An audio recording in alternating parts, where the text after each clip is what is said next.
अस्सलाम वालेकुम, जय हिंद दोस्तों। आज हम सीखेंगे सेट के बारे में, तो वीडियो को अंत तक ज़रूर देखना। ये वीडियो बहुत इंपॉर्टेंट और इंटरेस्टिंग होगा क्योंकि आपके डाउट्स पानी की तरह क्लियर हो जाएगा। सेट्स पर आपका कंसेप्ट पानी जैसा इजी हो जाएगा। सेट्स ये जो कंसेप्ट है ना, बहुत सारे स्टूडेंट के लिए एकदम नई है। जिन स्टूडेंट्स ने क्लास 9 में एडवांस मैथ्स लिया है, इनका सेकंड चैप्टर है सेट पर। इनके लिए ये सेट का जो कंसेप्ट है वो बिल्कुल नई है और ये क्लास 11 के मैथ्स में भी है फर्स्ट चैप्टर सेट्स। इसके बाद में रिलेशन एंड फंक्शन आएगा, ठीक है। तो क्लास 9, क्लास 10 और क्लास 11 ये 3 क्लासेस के स्टूडेंट्स के लिए ये सेट चैप्टर बहुत ज़रूरी है। इस पर कंसेप्ट आना चाहिए। क्लास 10 एडवांस मैथ्स में जो सेट चैप्टर है ना, वो थोड़ा सा एडवांस स्टेज से होगा क्योंकि प्राइमरी लेवल का जो कंसेप्ट है इन्होंने क्लास 9 के एडवांस मैथ्स में हासिल कर लिया था, ठीक है। हम इस चैनल के द्वारा class 9 advance math, 10 advance math और क्लास 11 मैथ्स के सभी एक्सरसाइज कवर कर देंगे, ठीक है। तो फर्स्ट देखिए, सेट है क्या। सेट जिसको बांग्ला में बोलते हैं संहति।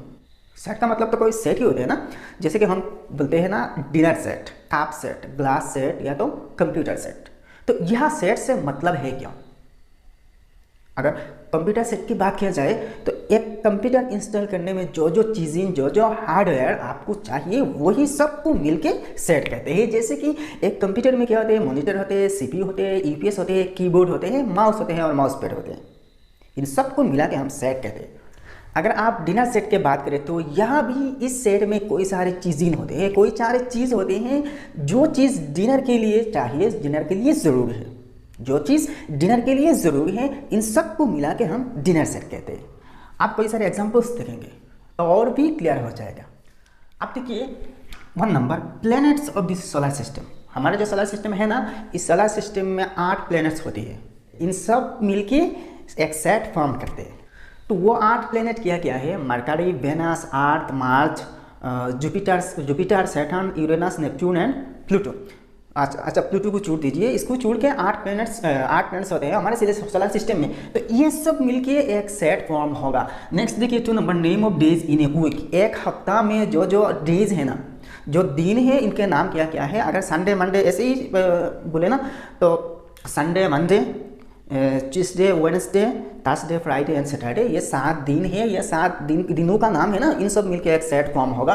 3 नंबर देखिए, collection of all the months in year. एक साल में जो जो मंथ्स होते हैं ना, इनके नाम क्या है, जनवरी, फरवरी, ऐसे करके नवंबर, दिसंबर, 12 मंथ्स होते हैं, 12 महीना। ये जो 12 महीना है ये सब मिलके एक सेट फॉर्म होगा। नेक्स्ट देखिए, set of all districts in Assam. Assam state में जो जो डिस्ट्रिक्ट है ना, अभी 34 डिस्ट्रिक्ट है, तो इन सब मिलके एक सेट फॉर्म करेगा।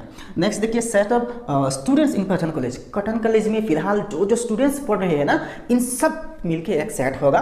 नेक्स्ट देखिए, set of roots of equation x² - 3x + 2। ये भी एक सेट फॉर्म करेगा। ये देखिए क्वाड्रेटिक इक्वेशन है, इसका मैक्सिमम 2 रूट्स होगा, मतलब x का 2 वैल्यूज होगा और वो क्या होगा, x² - 3x + 2 1/2 होगा, ठीक है। ये जो 1/2 है ना, ये 2 रूट्स होगा, मतलब x का 2 वैल्यूज होगा, x² - 3x + 2 = 0 इस इक्वेशन का, ठीक है। नेक्स्ट देखिए, पेन, पेपर, पूरी, पुणे, पेंसिल, पिरामिड, प्राइस। ये कोई सारे वर्ड्स है, 1 2 3 4 5 6 7, यहाँ 7 वर्ड्स है। देखिए यहाँ जो 7 वर्ड्स है ना, 7 शब्द है, इनमें इन 7 वर्ड्स में क्या कॉमन कैरेक्टरिस्टिक है। देखिए यहाँ जो भी शब्द है, सबके पहले जो लेटर है ना वो भी है। सबके स्टार्टिंग लेटर क्या है, बिगिनिंग लेटर भी है। तो ये भी एक सेट फॉर्म करेगा। नेक्स्ट देखिए, classes in A school.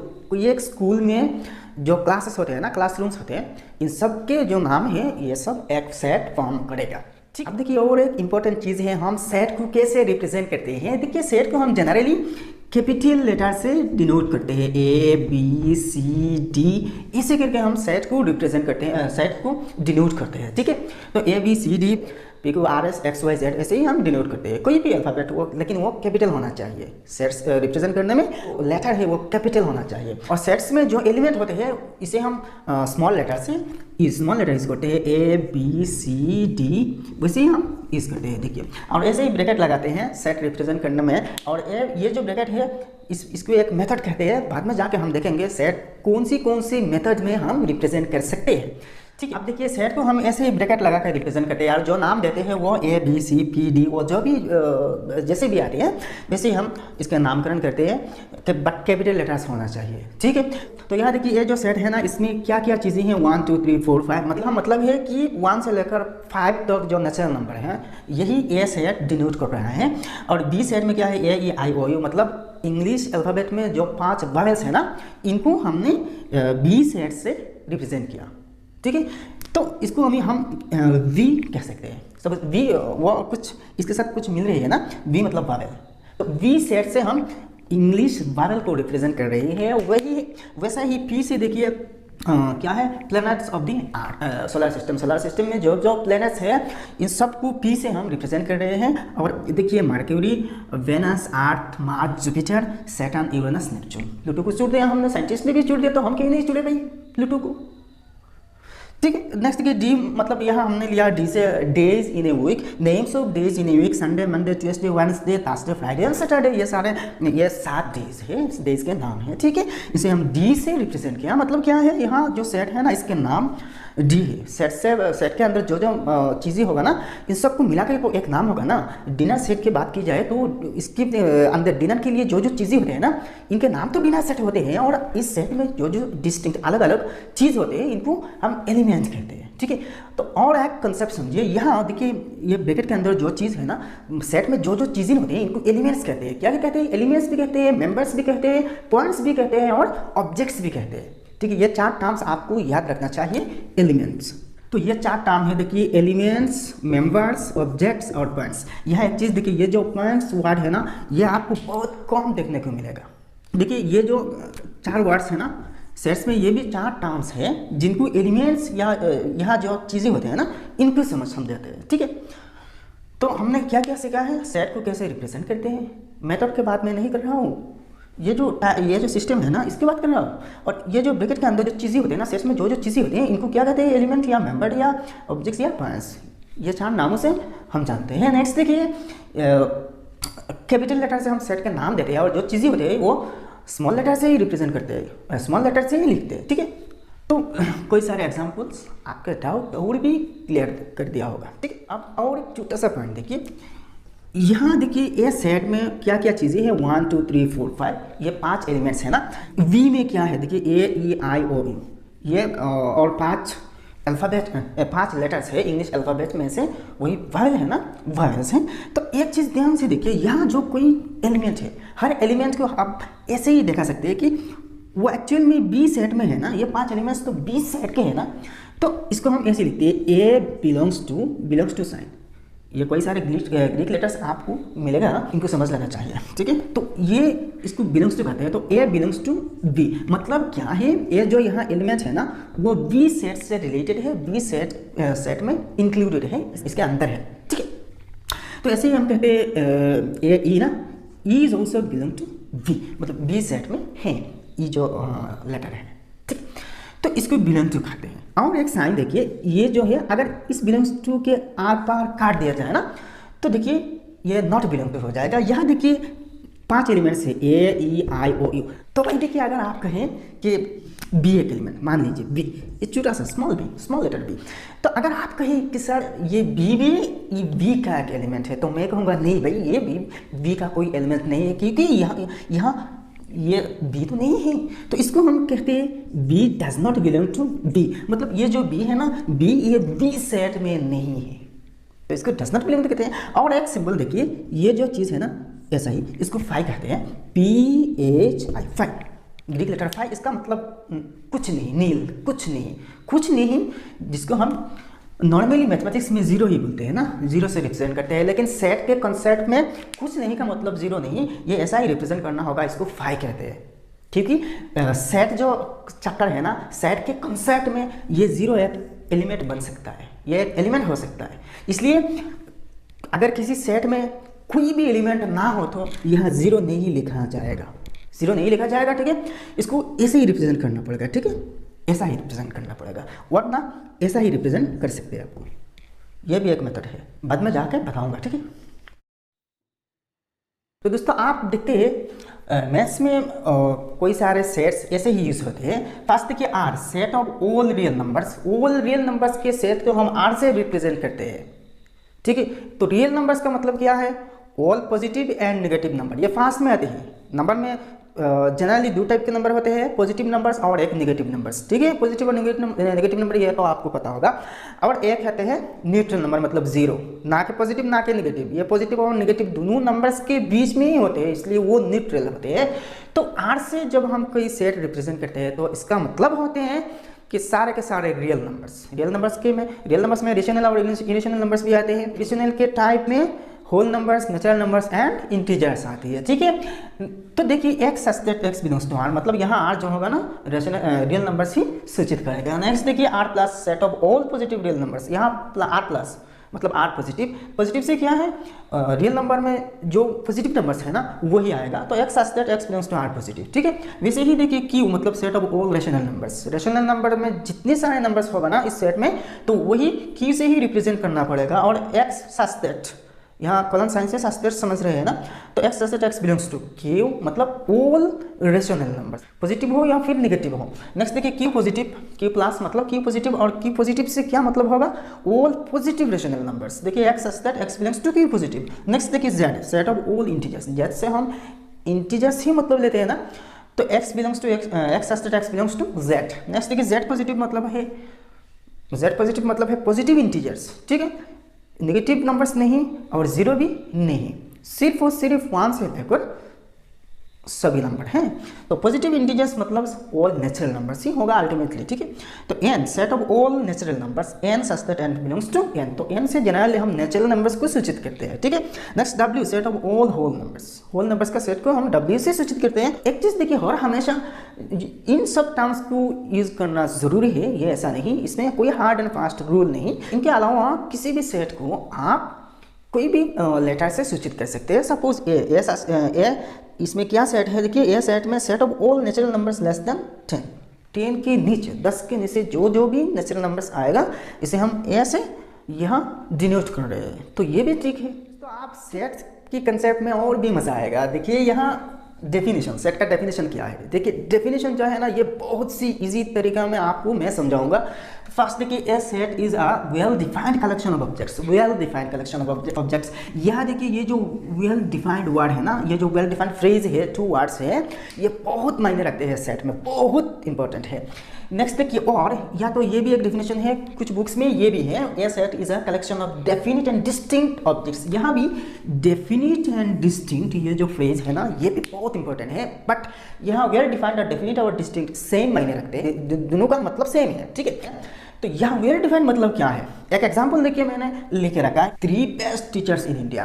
3 best teachers in India. India में 3 सबसे अच्छे टीचर्स, शिक्षक का नाम क्या है? अगर आपको पूछा जाए तो आप क्या जवाब देंगे? देखिए क्लास 11 के 3 स्टूडेंट को चुना गया और इनको कहा, फर्स्ट मालिक को कहा गया कि भाई मालिक तुम बताओ कि इंडिया में तुम्हारे हिसाब से सबसे अच्छे 3 टीचर्स, मैथ्स टीचर्स कौन कौन है? मान लीजिए मैथ्स टीचर्स। तो मालिक ने कहा कि रहीम है, मालिक के हिसाब से एक रहीम है, एक अजय है और एक एंटनी है। इनके हिसाब से ये 3 टीचर्स बेस्ट है। दूसरे देखिए किरण को कहा गया, किरण भी एक 11th का स्टूडेंट है, इनको बताया गया कि भाई आप बताइए, तो इन्होंने कहा कि अजय, अब्दुल और विपिन, ये 3 के नाम बताया। ऐसे ही जमील को भी कहा गया, तो इन्होंने कहा कि अरुंधति, पायल और रहीमा, इन तीनों का नाम इन्होंने बताया। अच्छा यहाँ एक चीज़ देखिए, जब इन 3 टीचर्स को चुना गया जो कि सबसे अच्छे हैं इंडिया में, तो देखिए मालिक के हिसाब से ये 3 हैं, किरण के हिसाब से ये 3 हैं और जामिल के हिसाब से ये भी 3 हैं, लेकिन इन सब में सबके हिसाब से अलग अलग है। 3 टीचर्स अलग अलग है, सेम नहीं है। इसका मतलब क्या है? यहाँ जो मालिक के हिसाब से ये 3, इन तीनों को मालिक पसंद करता है, मालिक ने पसंद करता है, और इन तीनों को किरण ने पसंद करता है, और इन तीनों को जमील ने पसंद करता है। तो भाई हमें पता नहीं कि मालिक ने किस आधार पर इन तीनों को बेस्ट चुना, वैसे ही किरण ने किस आधार पर इन तीनों को चुना, वैसे ही जमील ने भी किस आधार पर, किस बेसिस पर इन तीनों को चुना। इन्होंने अलग अलग क्राइटेरियन पे अपने हिसाब से बेस्ट टीचर चुना है। तो इसका मतलब है कि मालिक, किरण और जमील जो 3 स्टूडेंट है ना, इन्होंने अपने अपने हिसाब से बेस्ट टीचर का डेफिनेशन रखा है, इसलिए बेस्ट टीचर इन्हों के हिसाब से अलग अलग है। तो इसको हम वेल डिफाइंड नहीं कह सकते, वेल डिफाइंड नहीं कह सकते। इसलिए अगर कहा जाए कि this set of 3 best teachers in India, 3 और मोर एनीथिंग 4 भी कह सकते हैं, 5, 10, 100 जो भी आए ना, मैं एडवांटेजेस के लिए 3 टीचर्स का, ठीक है, ज़्यादा हो तो ज़्यादा लिखना पड़ता है ना। तो भाई ये बेस्ट होने का क्राइटेरिया और एक यूनिवर्सल डेफिनेशन कोई नहीं दे सकता। बेस्ट होने का जो कारण है, जो बेसिस है, क्राइटेरियन है, ये अपने अपने हिसाब से अलग अलग है। अगर मुझे कहा जाए तो मैं इनका नाम ले लूँगा, मैं अपने हिसाब से और 3 का नाम ले लूँगा, तो ये सेट नहीं फॉर्म करेगा, ये सेट नहीं होते हैं। इसलिए यहाँ कहा गया set is a well defined collection of objects. समझ में आया ना। यहाँ भी देखिए set of prime numbers less than 10। अगर मालिक को कहा जाए कि भाई तुम कहो कि 10 के नीचे 10 के अंदर जितने सारे प्राइम नंबर्स है तुम बताओ, तो मालिक क्या कहेगा? मालिक तो कहेगा 2, 3, 5, 7। अगर किरण को भी कहा जाए तो वो भी 2, 3, 5, 7 कहेगा, और जमी को भी कहा जाए तो वो भी कहेगा वही। अगर मुझे कहा जाए तो मैं भी कहूँगा ये चार नंबर्स। अगर आपको कहा जाए तो आप भी कहेंगे ये 4 नंबर्स। तो सब के सब सेम रिजल्ट देगा, सेम आंसर करेगा। इसका मतलब क्या है? ये जो प्राइम नंबर्स का डेफिनेशन है ना, वो वेल है, मतलब वेल डिफाइंड है। तो ये सेट भी वेल डिफाइंड है, तो इसलिए इसे कहा जाएगा एक सेट। ये जो set of prime numbers less than 10 ये एक वेल डिफाइंड सेट है, और ये वेल डिफाइंड सेट नहीं है। इसका मतलब है वेल डिफाइंड या तो डेफिनिट एंड डिस्टिंक्ट। डेफिनिट मतलब वही है, और डिस्टिंक्ट का मतलब थोड़ा सा अलग है। मतलब यह है डिस्टिंक्ट, यहाँ मतलब यह है, देखिए यहाँ जो इसका एक नाम दे देते हैं। सपोज ये प्राइम नंबर्स ना पी दे देते हैं ना, पी से पी फॉर प्राइम, ऐसे ही पी लिख देते हैं। कोई भी यहाँ लिख सकते हैं इस सेट के नाम पे, कोई भी लिख सकते हैं। तो हमने प्राइम नंबर पी लिखा, तो यहाँ मतलब ये 2 भी एक डिस्टिंक्ट नंबर है, 3 भी एक डिस्टिंक्ट, मतलब अलग अलग 5 भी अलग और 7 भी अलग सा एक नंबर है। तो इनको कहते हैं डिस्टिंक्ट ऑब्जेक्ट्स, ठीक है। अच्छा, इसमें और एक कंसेप्ट आपको क्लियर करना है। सपोज कोई भी एक सेट ए है जिसमें 1, 2, 2, 5। अच्छा, अगर किसी ने ए को ऐसा ही लिखा 1, 2 और 5, तो ये क्या ये दोनों सेम है? आप क्या कहेंगे? आपके राय क्या है? ठीक है, यह देखिए 4 एलिमेंट्स है, यहाँ 3 एलिमेंट्स है, ये दोनों असल में सेम ही है। क्योंकि यहाँ देखिए 2 रिपीट हो रहा है ना, तो एक चीज़ देखिए यहाँ जो रिपीट, सेम चीज़, same object, same element repeat हो रहा है, इसका मतलब ये इससे अलग नहीं है, ये इससे बढ़कर कुछ नहीं है। यहाँ सेम नंबर रिपीट हो रहा है, तो इसका मतलब वही है। लेकिन देखिए अगर किसी ने ऐसा ही लिख दिया तो कुछ देर के लिए सही माना जाएगा, लेकिन यहाँ लिखना नहीं, किसी एलिमेंट को रिपीट नहीं करना। सेट में किसी एलिमेंट को दोबारा या बार बार रिपीट नहीं करना, एक एलिमेंट को एक ही बार लिखना। तो इसका मतलब है डिस्टिंक्ट ऑब्जेक्ट्स, ठीक है। मतलब एक सेम चीज़ को सेम में नहीं, बार बार नहीं लिखना। सपोज एक्स एक एलिमेंट है, अगर इसका मतलब एल्फा है, सपोज एल्फा भी इसका मतलब है, एक्स का मतलब सपोज लीजिए, तो ये दोनों एक ही सेट में नहीं आएगा। क्योंकि अगर एक्स से आप एल्फा लेते हो तो ये दोनों एक साथ नहीं आएगा, क्योंकि एक्स से ही एल्फा ही मतलब है और एल्फा से ही एक्स ही मतलब है। तो इसका मतलब है डिस्टिंक्ट ऑब्जेक्ट्स और एलिमेंट्स, ठीक है। और एक चीज़ देखिए, अगर किसी ने ऐसा ही लिख दिया, ये जो प्राइम नंबर का सेट है ना 2, 3, 5, 7, अगर किसी ने ऐसा ही लिख दिया 7, 2, 5, 3, क्या ये जो रिप्रेजेंटेशन है ना इसे सही माना जाएगा? हाँ, सही माना जाएगा। यहाँ एक चीज़ देखिए, डेफिनेशन में अच्छे से ख्याल कीजिए, यहाँ जो नंबर्स होगा ना, एलिमेंट्स होगा ना सेट के अंदर, तो इसका ऑर्डर का कोई जिक्र नहीं है इसमें। मतलब ऑर्डर जो है ना, ये असेंडिंग ऑर्डर या डिसेंडिंग ऑर्डर, मतलब सीरियल मेंटेन करना, ऐसा कोई बात डेफिनेशन में नहीं है। तो इसका मतलब है सेट में जो एलिमेंट होगा इसका कोई ऑर्डर का कोई ताल्लुक नहीं है, ऑर्डर मेंटेन करना ये बिल्कुल इमैटेरियल है, ठीक है। यहाँ 7 पहले आ रहा है ना, और लास्ट में 3 और बीच में 2 और 5, कोई बात नहीं, आ सकते हैं। देखिए ये जो सेट है ना, ये सेम बराबर है, एक ही चीज़ है। अब नेक्स्ट हम देखेंगे रिप्रेजेंटेशन ऑफ सेट्स, मतलब सेट्स को कैसे रिप्रेजेंट करते हैं। यहाँ मैं मेथड की बात कर रहा हूँ। एक्चुअल में यहाँ 2 मेथड्स हैं, इन दोनों मेथड से आप सेट्स को, कोई भी सेट्स को रिप्रेजेंट कर सकते हैं। फर्स्ट है लिस्टिंग मेथड और रोस्टर मेथड और टेबुलर मेथड। इन तीनों का मतलब सेम है, इन तीनों का यही मेथड, इस मेथड को सूचित कर रहे हैं। यहाँ जो फर्स्ट की बी सेट में क्या 5 एलिमेंट है, ए आई ओ, इसका मतलब है इंग्लिश वावेल, इंग्लिश में जो इंग्लिश अल्फाबेट में जो 5 वर्ड्स है ना, इनका सेट। तो इसको दूसरे मेथड में कैसे दिखाते हैं? देखिए ये दूसरे मेथड का नाम है रूल मेथड या तो सेट बिल्डर मेथड। इन दोनों टर्मिनोलॉजी का सेम ही मतलब है यहाँ, मतलब सेम ही मेथड रेफर कर रहे हैं वी। देखिए वावल का ना, वावल का सेट है ना, तो V x such that vowel को यहाँ जो एलिमेंट्स है ना ये 5 एलिमेंट हैं, इनको हम एक्स मानते हैं और x such that x is a vowel. बस हो गया ये रूल मेथड में या तो सेट बिल्डर मेथड में। इसको ऐसे भी लिखते हैं, देखिए यहाँ जो एक वर्टिकल लाइन है ना स्लैश टाइप का, तो इसके बदले में आप यहाँ कॉलन साइन भी ले सकते हैं। इसको ऐसे ही पढ़ना है एक्स सच दैट, ये इसको भी एक्स सच दैट ऐसे ही रीड करना है। तो x such that x is A vowel, बस हो गया सेट बिल्डर मेथड में रिप्रेजेंटेशन। कौन सी सेट का? ये जो 5 वावल्स है ना इनके सेट का, ठीक है। नेक्स्ट देखिए यहाँ देखिए ए इज 1 2, ए सेट में 2 एलिमेंट्स हैं 1 और 2। यहाँ देखिए इसको कैसे डिफाइन किया, यहाँ देखिए x such that x is a root of x square minus 3x plus 2 is equal to 0। ये जो इक्वेशन है ना, इस इक्वेशन का 2 रूट्स होगा, मतलब एक्स का 2 वैल्यूज होगा, 2 शून्य होगा 1 और 2, ठीक है। इसको आप सॉल्व कीजिए, आपको यही 2 रूट्स मतलब एक्स का यही 2 वैल्यू 1 और 2 मिलेगा, ठीक है। तो एक्चुअल में रूल मेथड या सेट बिल्डर मेथड में क्या होते हैं, इंडिविजुअली सारे एलिमेंट्स एक साथ नहीं दिखाते, कोई एक्स हो या एन हो या कोई भी स्मॉल लेटर से इसको डिफाइन किया जाता है, ऐसे तौर तरीके पे डिफाइन किया जाता है ताकि वही एक से ही सारे एलिमेंट्स को समझ में आ जाए, ठीक है।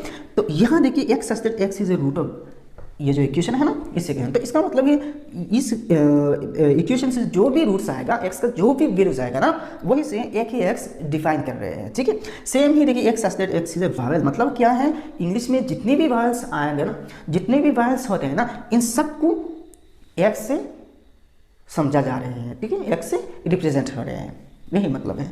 नेक्स्ट देखिए बी एलिमेंट में 1 2 3 4 5, ये 5 एलिमेंट्स हैं, मतलब यहाँ 1 से लेकर 5 तक 5 नेचुरल नंबर्स है, ठीक है। तो इसको यहाँ तो रोस्टर फॉर्म में दिखाया, तो यहाँ देखिए रूल मेथड में कैसे होते हैं, रूल मेथड या सेट बिल्डर मेथड में एन से इसको डिफाइन किया गया है, ये जो सारे एलिमेंट्स ना एन से ही डिफाइन किया गया। देखिए N such that N belongs to N, N belongs to N, मतलब एन में स्मॉल एन, यहाँ स्मॉल एन से एलिमेंट रेफर कर रहे हैं, तो यहाँ कैपिटल एन से नेचुरल नंबर सूचित कर रहे हैं।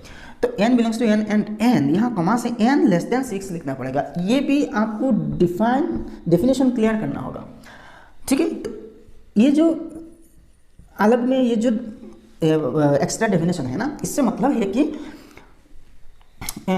लेस देन 6 मतलब नेचुरल नंबर कितने तक, 6 के नीचे तक, मतलब 5 तक, ठीक।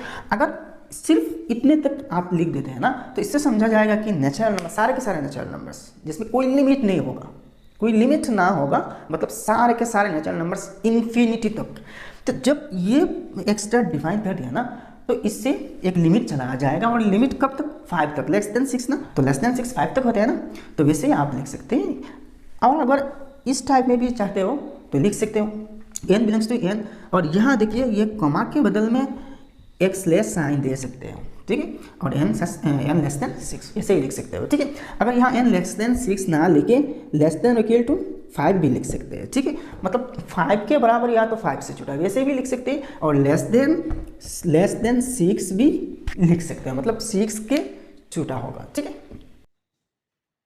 तो दोस्तों अब हम देखेंगे टाइप्स ऑफ सेट्स। कई सारे टाइप्स होते हैं, लेकिन घबराना मत, बहुत सी इजी है, बहुत सी इजी तौर तरीके पे आपको सिखा दूंगा, ठीक है। फास्ट आते हैं फाइनाइट सेट। फाइनाइट सेट मतलब क्या है, फाइनाइट से जो आप समझ रहे हैं ना वही है फाइनाइट, मतलब जिसका कोई लिमिट होगा, कोई लिमिट होगा, इस लिमिट के अंदर में रहना पड़ेगा, वही फाइनाइट है।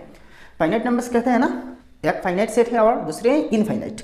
तो फाइनाइट के ऑपोजिट इनफाइनाइट, तो फाइनाइट का जो मीनिंग हो ना इनफाइनाइट का तो ऑपोजिट मीनिंग होगा। तो फाइनाइट का मीनिंग अगर कोई लिमिट वाला होगा ना, तो इनफाइनाइट का मतलब लिमिटलेस वाला होगा।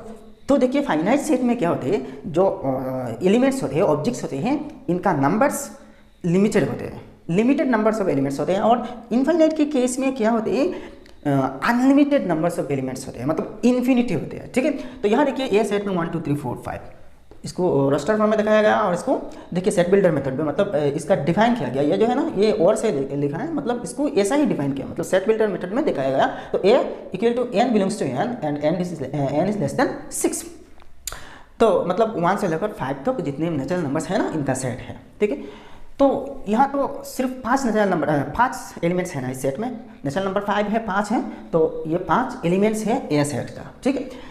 और देखिए set of all cities in Assam, Assam में जितने सारे सिटीज़ हैं इनके सेट्स हैं। तो आसाम में तो सिर्फ वही सारे सिटीज़ होगा ना, वो तो ऐसा नहीं कि गिनती गिनती गिनती वो ख़त्म नहीं होगा, ऐसा तो नहीं है ना।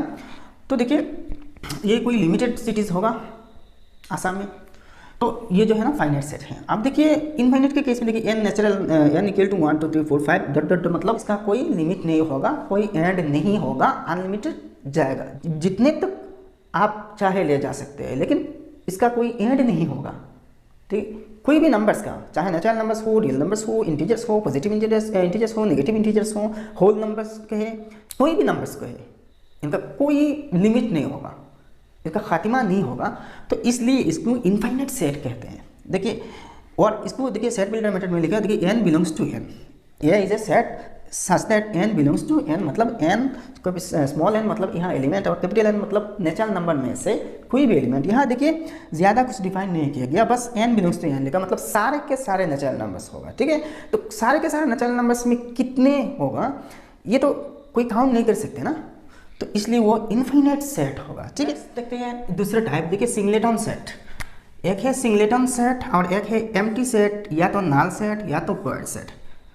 तो सिंगलेटन सेट मतलब यहाँ क्या है, देखिए ओनली वन एलिमेंट, एक ऐसा सेट है जिसमें सिर्फ और सिर्फ एक ही एलिमेंट या तो ऑब्जेक्ट होगा। ठीक है, तो देखिए number of satellites of the earth, हमारी जो धरती है ना इसके जितने सारे सैटेलाइट्स हैं इनके सेट, तो हमें पता है कि हमारे अर्थ का, हमारे ये धरती का ओनली वन सैटेलाइट है, वो है मून, चंद्र। तो देखिए सिर्फ एक ही एलिमेंट है ना, तो इसको सिंगलेटन सेट कहते हैं। यहाँ एक चीज़ पता होना चाहिए, देखिए सिंगलेटन ये इंग्लिश वर्ड नहीं है, ये दूसरी कोई जबान का लफ्ज़ है, और इसे सिंगल सेट भी कहा जाता है, जिसमें सिंगल एलिमेंट होते हैं, ओनली वन एलिमेंट होते हैं। तो सिंगल जो वर्ड है ना वो सिंगलेटन से ही निकलती है। दूसरे देखिए एम्प्टी सेट, या तो नल सेट या तो वर्ड सेट, इन तीनों का मतलब सेम ही है। सेट में इन तीनों का सेट मतलब है, एम्प्टी मतलब खाली, नल मतलब ये भी खाली कुछ नहीं, और वर्ड मतलब क्या कहते हैं, बातिल कहते हैं, बातिल। इसका मतलब क्या है, there is no element, no elements, कोई भी एलिमेंट्स ना हो जिस सेट में, इसको नल सेट या एम्प्टी सेट या वर्ड सेट कहते हैं। तो देखिए set of oval satellites of the planet Mercury, Mercury जो प्लैनेट है ना इसके साथ इसके जितने भी सैटेलाइट्स हैं इसकी सेट, तो हमें पता है कि मरकरी का कोई सैटेलाइट है नहीं, तो इसको हम नल सेट कहेंगे। वैसे ही देखिए set of natural numbers less than 1, तो 1 के नीचे, 1 से छोटा कोई भी नेचुरल नंबर का सेट, आपको पता है 1 से छोटा, 1 से लेस देन मतलब 1 से छोटा कोई नेचुरल नंबर होगा, अगर पता है और है तो कमेंट में ज़रूर बताना। 1 से छोटा नंबर्स तो होगा, बहुत सारे नंबर्स होगा, लेकिन नेचुरल नंबर्स नहीं होगा, तो वो भी नल सेट हो जाएगा। और एक चीज़ ध्यान से देखना, नल सेट को या तो आप इस टाइप में रिप्रेजेंट या तो इस टाइप में रिप्रेजेंट करना पड़ेगा, इन दोनों को कंबाइन मत करना। यहाँ देखिए स्टूडेंट्स को गलती इस जगह में होते हैं, नल सेट को ऐसे ही रिप्रेजेंट कर देते हैं, ठीक है, वैसे ही रिप्रेजेंट कर देते हैं, ये बिल्कुल भी गलत है। एक्चुअली देखिए ये जो फाई है ना, इसको फाई कहते हैं। अगर आप इसको ब्रैकेट में दिखाएंगे ना तो इससे समझा जाएगा कि वो कोई ना कोई एलिमेंट है। ठीक है, एक चीज़ देखिए मैथ्स में अगर कुछ नहीं ऐसा समझाना है तो हम ज़ीरो लिखते हैं, कुछ नहीं मतलब ज़ीरो। लेकिन सेट में ऐसा ही नहीं लिखना, कुछ नहीं मतलब ज़ीरो नहीं लिखना, क्योंकि ज़ीरो भी एक एलिमेंट है, ज़ीरो भी एक एलिमेंट है। यहाँ आपको ना तो इस फॉर्म में 5 को लिखना और ना तो इस जगह में 0 लिखना। ठीक है, प्रॉपर वे है आपको या तो इस फॉर्म में या तो इस फॉर्म में नल सेट को रिप्रेजेंट करना होगा। ऐसे ही तो दोस्तों नेक्स्ट टाइप देखिए equal set and equivalent set, very very important. बहुत सारे स्टूडेंट्स को ये कन्फ्यूजन होती है कि इक्वल सेट और इक्विवेलेंट सेट में क्या फ़र्क है। तो आज आपके कन्फ्यूजन, डाउट एकदम ख़त्म कर दूंगा। ठीक है, डाउट एकदम 100% क्लियर हो जाएगा। तो इक्वल सेट मतलब क्या है, मतलब अगर ए एक सेट है और बी भी एक सेट है तो मतलब ए और बी दोनों सेट बराबर होगा। मतलब ए में जो भी एलिमेंट होगा वही एलिमेंट बी में होना चाहिए होगा, और बी में जो भी एलिमेंट होगा वही ए में होना चाहिए। ठीक है, तो इसको ऐसे भी लिख सकते हैं, A is a subset of B and also B is also a subset of A. ठीक है, ए बी के सबसेट और बी ए का सबसेट, तो इसको ए इक्वल टू बी भी लिख सकते हैं। ठीक है, तो देखिए सबसेट सुपरसेट बाद में मैंने एक्सप्लेन करूंगा। तो ये जो साइन है ना इसको सबसेट कहते हैं, सबसेट साइन। तो यहाँ देखिए ए में जो भी एलिमेंट होगा वही बी में होगा, और बी में जो जो एलिमेंट होगा वही ए में भी होगा। तो इसको हम इक्वल सेट कहते हैं। तो यहाँ देखिए 1 2 3 4, यहाँ देखिए 1 2 3 4, यहाँ एक चीज़ देखिए, यहाँ सीरियली अरेंज किया गया है नंबर को, मतलब फास्ट 4 नेचुरल नंबर्स। तो यहाँ भी फास्ट 4 नेचुरल नंबर्स है, लेकिन यहाँ अरेंजमेंट जो है ना, नंबर्स का ऑर्डर जो है ना वो ठीक ठाक नहीं है इसकी तरह। तो मैं पहले भी बता चुका हूँ कि सेट में जो एलिमेंट्स हम रिप्रेजेंट करते हैं ना, इनका जो ऑर्डर होते हैं या तो सीरियल जो होते हैं ना, ये बिल्कुल इमेटेरियल है, इसका कोई मतलब नहीं है। आप उल्टा पल्टा करके लिखिए या सीरियली लिखिए, कोई फर्क नहीं पड़ता है। लेकिन यह ध्यान रखना कि यहाँ एक ए में जो एलिमेंट है वही एलिमेंट बी में है कि नहीं, ठीक है। अगर है तो इसको हम इक्वल सेट कह सकते हैं। अब दूसरी एग्जाम्पल देखिए, यहाँ जो फॉलो वर्ड है ना, F O double L O W, तो यहाँ देखिए एल 2 बार रिपीट हो रहे हैं और ओ भी 2 बार रिपीट हो रहा है। तो देखिए कोई भी एलिमेंट रिपीट होने से कुछ नहीं होता। अगर एक या दो एलिमेंट रिपीट हो जाए एक बार या 2 बार या कई बार, तो इसमें कोई फर्क नहीं पड़ेगा, ठीक है। तो सेम ही एलिमेंट एक्चुअली रिपीट नहीं करना, सेट में ऐसा ही रिपीट नहीं करना चाहिए। बट अगर रिपीट हो जाए तो इसका मतलब ये नहीं कि इसमें एलिमेंट ज़्यादा है, एलिमेंट सेम ही है। देखिए follow F L O W flow, तो एफ यहाँ भी एफ है, यहाँ भी एफ है, एल भी है, एल भी है, ओ और डब्ल्यू भी है। यहाँ देखिए वल्फ, ये तीनों वर्ड्स मीनिंगफुल है। तो वहाँ डब्ल्यू ओ एल एफ यहाँ भी है, यहाँ भी है। तो यहाँ देखिए नंबर ऑफ एलिमेंट्स सेम है। अगर जो यहाँ दो एलिमेंट्स रिपीट हो रहे हैं ना, तो रिपीट होने से तो कोई फर्क नहीं पड़ेगा। तो यहाँ सेम ही एलिमेंट्स तीनों सेट्स में बराबर है, तो इसको भी हम इक्वल सेट्स कह सकते हैं, ठीक है। नेक्स्ट देखिए इक्विवेलेंट सेट, बहुत इंपॉर्टेंट है। वो इक्वल सेट और इक्विवेलेंट सेट एक जैसा नहीं, सेम थिंग्स नहीं है भाई। इक्वल सेट में क्या होते हैं, ए में जो भी एलिमेंट होगा वही बी में होना चाहिए, और बी में जो भी एलिमेंट होगा वही ए में होना चाहिए। लेकिन इक्विवेलेंट सेट में क्या है, ए में जो भी जितने भी एलिमेंट्स होगा बी में उतना ही एलिमेंट्स होना चाहिए। इसका मतलब क्या है, इक्वल सेट के केस में एलिमेंट सेम होना चाहिए और इक्विवेलेंट के केस में नंबर ऑफ एलिमेंट सेम होना चाहिए। यहाँ देखिए ए में क्या है 1 2 3 4 5, यहाँ बी में क्या है ए ई आई ओ यू, मतलब इंग्लिश वावेल्स है ना, 5 वावेल्स। तो यहाँ भी ए में 5 एलिमेंट्स है और यहाँ बी में भी 5 एलिमेंट्स हैं। वो अलग अलग कैरेक्टरिस्टिक्स के क्यों ना हो, लेकिन नंबर ऑफ एलिमेंट्स सेम होना चाहिए। यहाँ भी 5 है, यहाँ भी 5 है। अब यही देखिए सी नंबर में जनवरी फरवरी मार्च अप्रैल में, इसका मतलब क्या है कि अंग्रेजी साल में फर्स्ट 5 महीने का नाम है जनवरी फरवरी मार्च अप्रैल में, यहाँ भी 5 एलिमेंट्स है ना।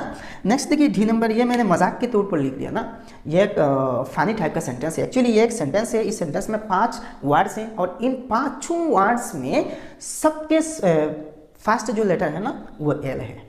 तो देखिए long legged ladies last longer, तो इसका मतलब है लंबी पैर वाली लड़कियाँ लंबी उम्र वाली होती है, लास्ट लॉन्गर। तो ये मैंने मजाक के तौर पर लिख दिया। देखिए सेट्स में ये एग्जांपल भी बहुत अच्छी तरह काम करेगा ना, long legged ladies last longer, यहाँ भी 5 वर्ड्स हैं। तो सीधा सीधा बात ये है कि इक्वल सेट में 2 हो या 3 सेट हो, जो जो एलिमेंट्स हैं सब में वही एलिमेंट्स सेम एलिमेंट्स होना चाहिए। लेकिन इक्विवेलेंट के केस में नंबर ऑफ एलिमेंट्स, मतलब जितने एलिमेंट्स है एक सेट में दूसरे में भी उतने ही एलिमेंट्स होना चाहिए, नंबर ऑफ एलिमेंट्स सेम होना चाहिए। अगर इसमें 5 है तो सब के सब में 5 होना चाहिए, 10 है तो सब के सब में 10 ही होना चाहिए। नेक्स्ट भाई देखिए सबसेट एंड सुपरसेट। सबसेट और सुपरसेट क्या है, देखिए सबसेट का जो साइन है ना वो ठीक ऐसा ही होगा, इसे सबसेट कहते हैं, ठीक है, सबसेट साइन।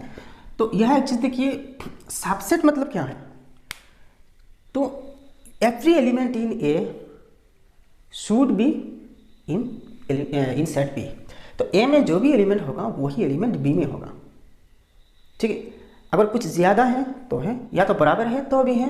तो इसको कैसे डिलीट करते हैं, देखिए ए सबसेट बी, ऐसे ही लिखते हैं सबसेट बी, ठीक है। इफ एंड ओनली इफ, ये जो आई डबल एफ है ना, आई डबल एफ सेट में इसका मतलब है if and only if, if and only if इसका मतलब है आई डबल एफ का।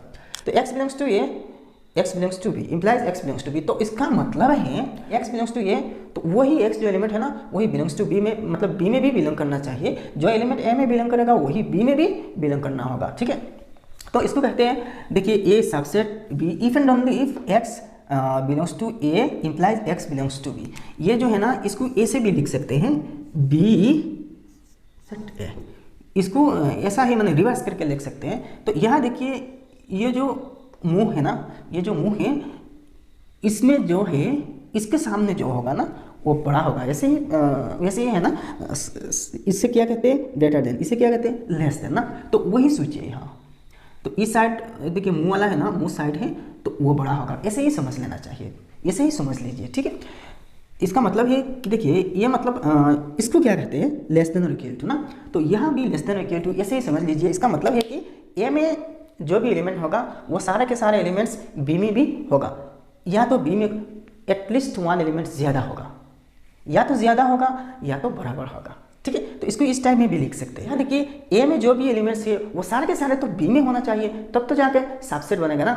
तो देखिए ए सबसेट ऑफ बी, तो यहाँ ए को बी का सबसेट माना जाएगा और बी को ए का सुपरसेट माना जाएगा, बी को ए का सुपरसेट माना जाएगा। अब देखिए दूसरी बात, प्रॉपर सबसेट। प्रॉपर सबसेट का मतलब क्या है, there exist at least one element in B which is not in A.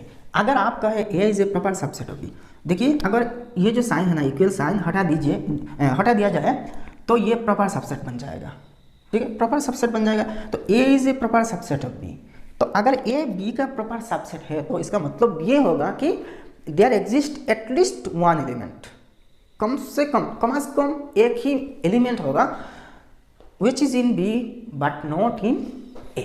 कम से कम एक एलिमेंट होगा, ऑब्जेक्ट होगा, पॉइंट होगा या मेंबर होगा साइड में जो बी में बिलोंग करेगा लेकिन ए में बिलोंग नहीं करेगा। इसका सीधा साधा मतलब यह है कि बी में कम से कम एक एलिमेंट ज़्यादा होगा, तब जाके ए होगा प्रॉपर सबसेट ऑफ बी और बी को प्रॉपर सुपरसेट कहा जाएगा, ठीक है।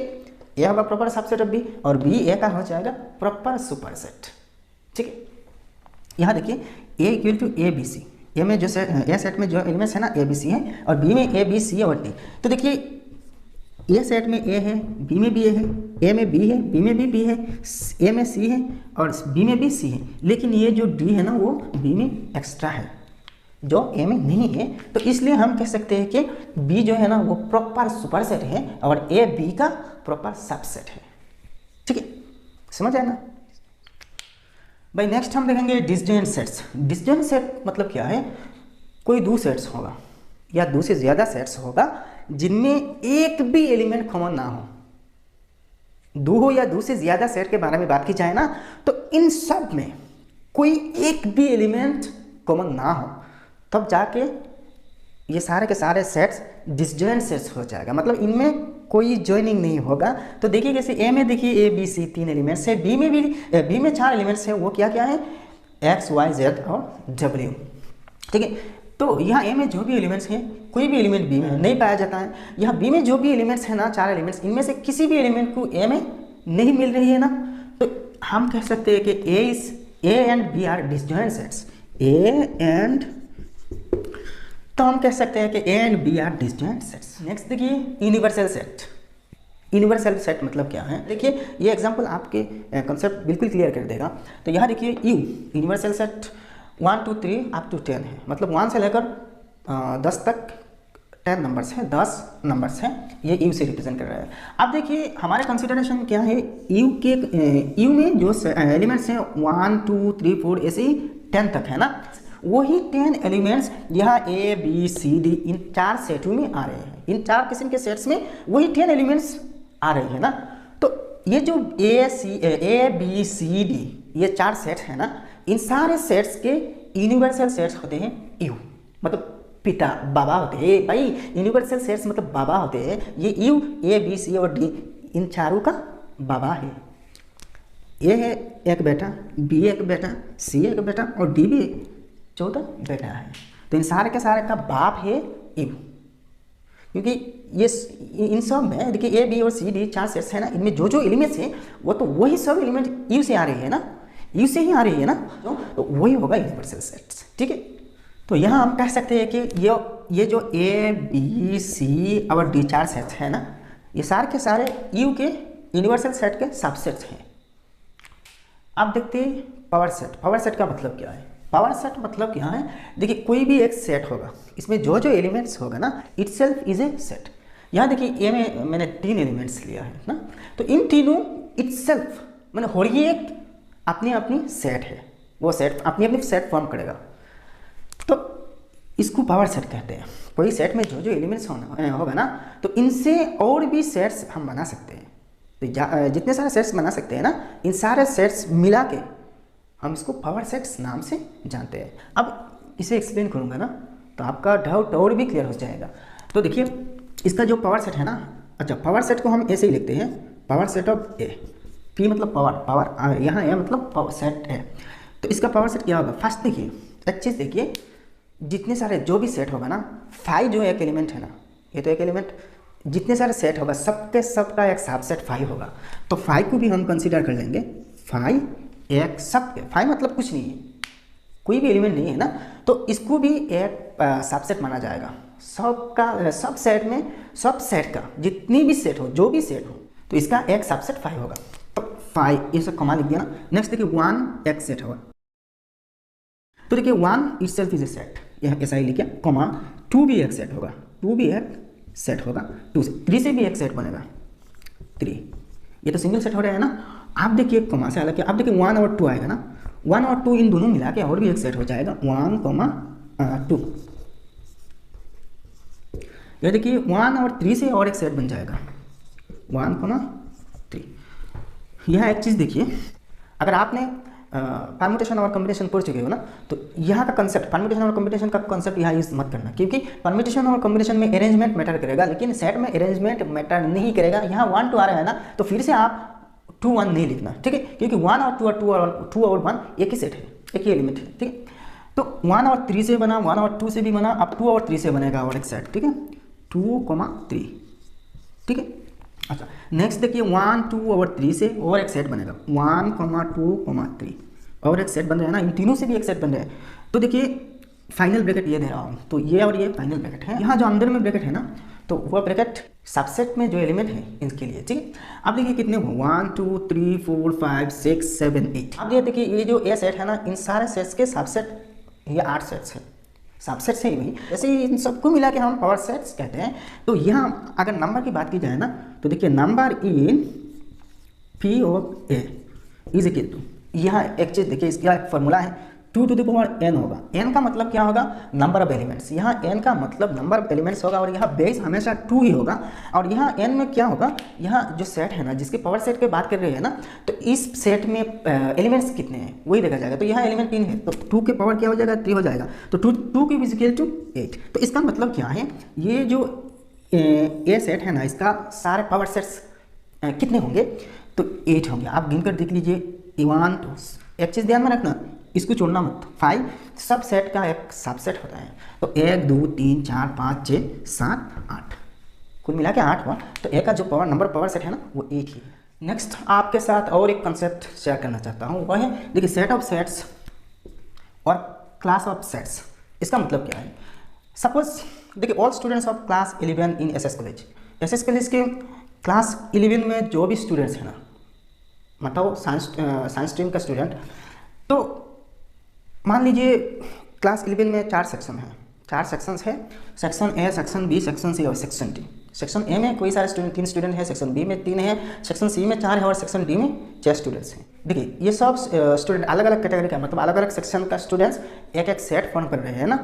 तो देखिए फिर से इन सारे स्टूडेंट्स को मिला के, मतलब क्लास 11 के सारे स्टूडेंट्स को मिला के हम और भी एक सेट नाम दे सकते हैं, जो है all students of set of all student of class 11 in SS college. तो इस कॉलेज के क्लास 11 में जितने भी स्टूडेंट हैं, यहाँ देखिए कौन सी सेक्शन में से है, ये देखने की बात नहीं, सारे स्टूडेंट को मिला के और एक सेट बनाया जा सकता है। तो इसको कहा जाता है सेट ऑफ सेट्स और क्लास ऑफ सेट्स।